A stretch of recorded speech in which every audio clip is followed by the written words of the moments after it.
今次我會同大家去遊廣東省嘅寶安市，只要你有樂遊卡，8蚊就可以來回寶安區，車程大約2小時。就算冇樂遊卡，喺香園圍口岸過都慳一半錢。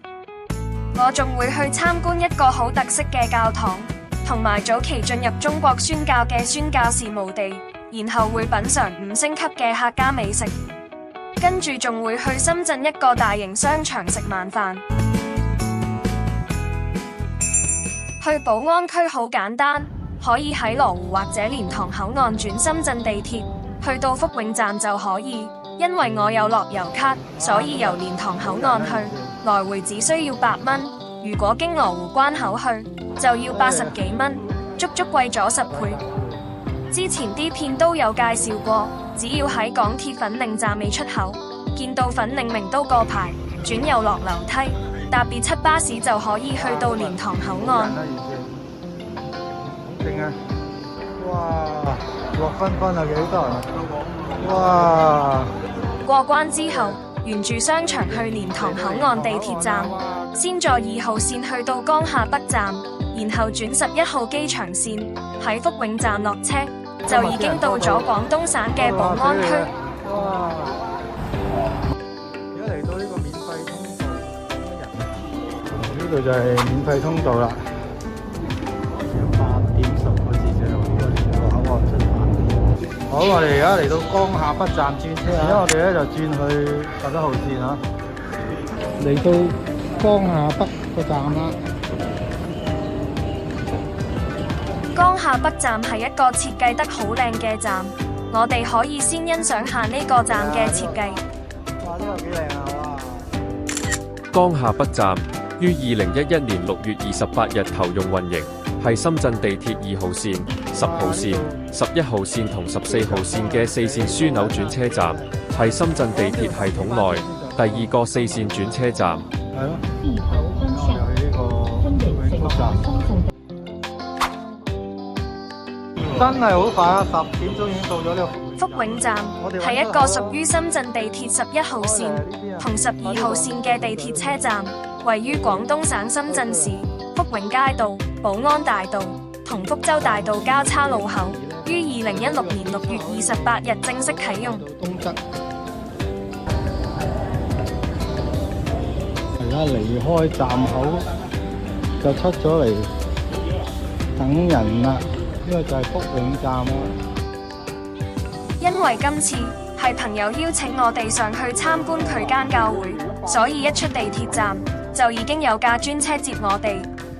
沿途向外望，見到啲街道都好整潔，啲建築物都好有規劃。講下就已經到咗佢間教會個分堂，原來係喺一個商場嘅樓上。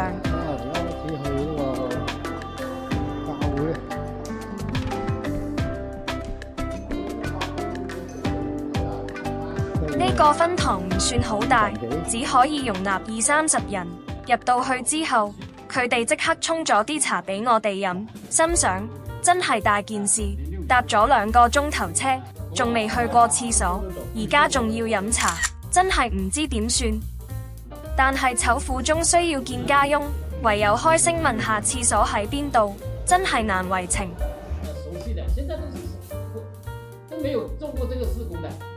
去完廁所之後，就開始聽下負責人講下佢教會嘅歷史。佢滔滔不絕咁講咗成個鐘都未講完。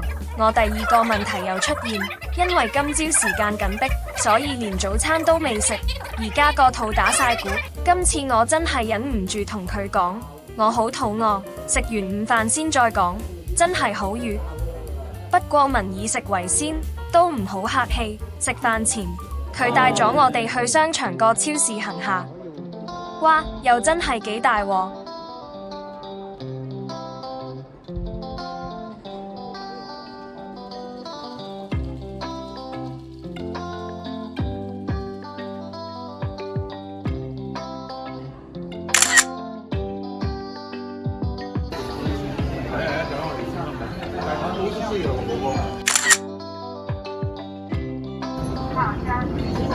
地大物博，照個老燈，唔係啊，綠燈嚟啊嘛，就照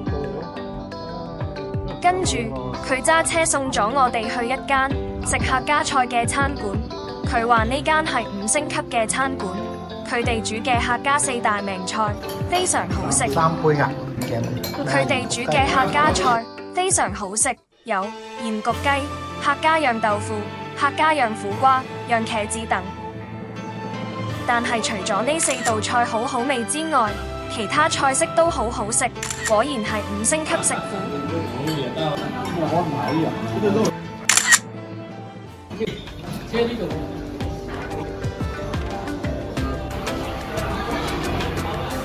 不過啲裝修就，你哋自己俾分啦。偷識自己嘢。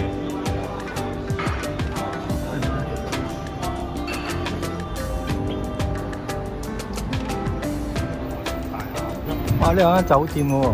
食完午飯，我哋開始去早期宣教士嘅墳地。呢個位置原來唔係真正嘅埋葬地，因為中國政府要用原有地點興建大型體育館，所以經換地之後，將宣教士嘅骸骨搬咗嚟呢度。而墳地出面個停車場，將來就會興建一間可以容納過1000人嘅教堂。離開墳場之後，我哋開始去位於黃麻布古村嘅大教堂。未去過你都唔會相信，一條小村落會有一間咁大、咁靚嘅教堂。呢間教堂樓高5層，空間非常寬闊，淨係個禮堂已經可以容納幾百人。而家就等我帶大家參觀下呢間教堂。黃麻布村位於鳳凰山東麓，地處航城街道最北部，轄區面積10.23平方公里，人口為72,340人。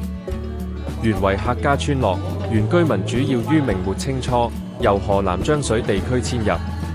村內有九龍坑水庫、鳳凰山、鴨婆髻山同金剛山等自然景觀，仍然保留舞麒麟、舞醒獅等傳統習俗。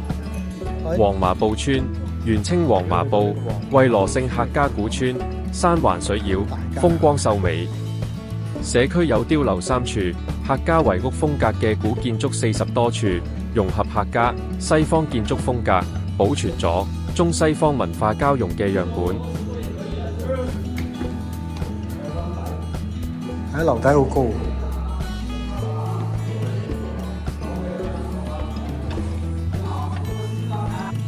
嚟退休 OK 啊！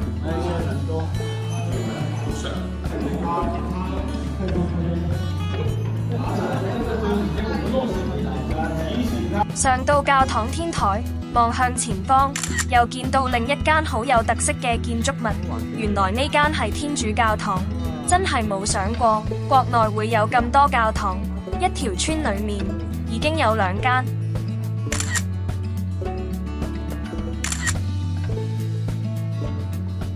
離開教堂，我哋又去參觀另一個地方。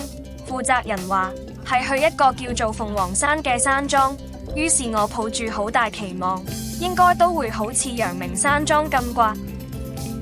經過崎嶇嘅山路，我哋終於到達呢個山莊。咦，有啲唔妥喎，都見唔到啲別墅，只見到啲鐵皮屋。負責人話，原來呢度原本係一個香港人用來俾青少年做福音戒毒嘅，不過2019年社運之後就停止運作。當時都係想啲年青人喺度學習刻苦嘅生活，平時耕下田、種下菜、做下零售，所以呢度嘅環境都有啲惡劣。咦，又開始飲茶，佢哋真係好鍾意飲茶。由於臨近新年，佢哋都預備咗一啲小食俾我哋試下。經過負責人講解呢個山莊嘅歷史，我哋就要返香港啦。佢哋好好人，載咗我哋去一個叫做橋頭嘅地鐵站先離開，因為我哋諗住喺深圳食埋晚飯先返香港，所以我哋係呢個11號線站坐地鐵去到車公廟站，然後再轉1號線搭一個站去到購物公園站揾食。呢個橋頭站啊！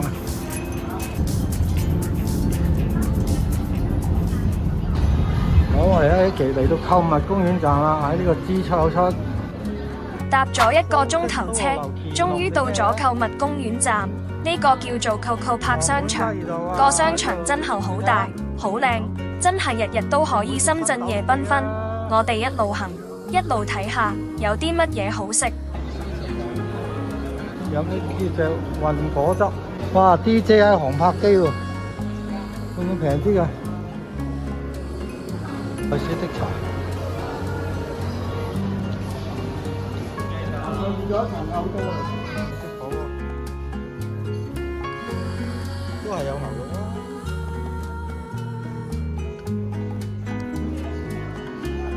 個商場真係好大，好似行來行去都行唔到咁。商場裏面都有好多大品牌嘅商店，售賣一啲比較高檔嘅商品。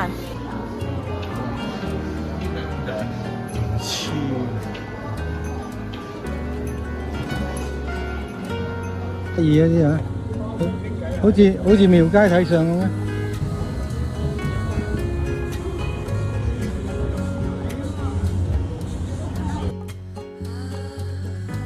終於去到我哋想打邊爐間餐廳，點知原來佢係未開張嘅，所以都冇辦法，唯有行返轉頭去先頭經過嗰間泰式餐廳食啦。好犀利啊！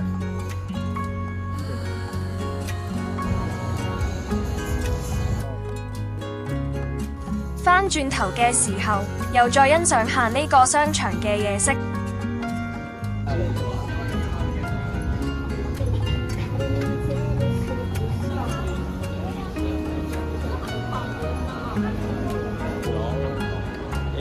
你睇下，又一城咯，環境風城。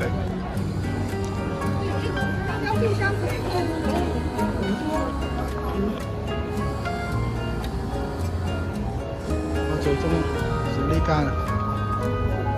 啊，食火鍋。入到餐廳，發覺呢間餐廳都裝修得幾靚，啲食物都唔錯。不過我覺得佢有啲貴。有啲咩係免費咧？蝦片，哦，即係得蝦片啫，基本上。即係你可以做啲調味料同埋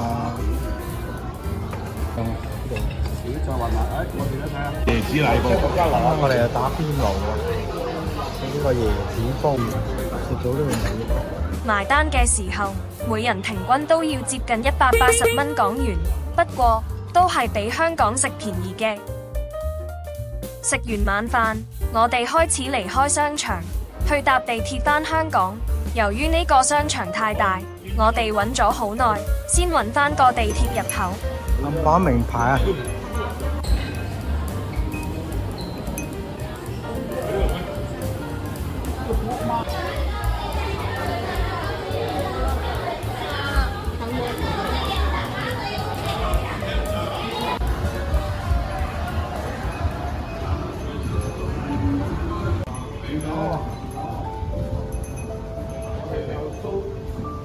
我哋喺購物公園站搭一個站去到福田站，再轉2號線去蓮塘口岸個站返香港。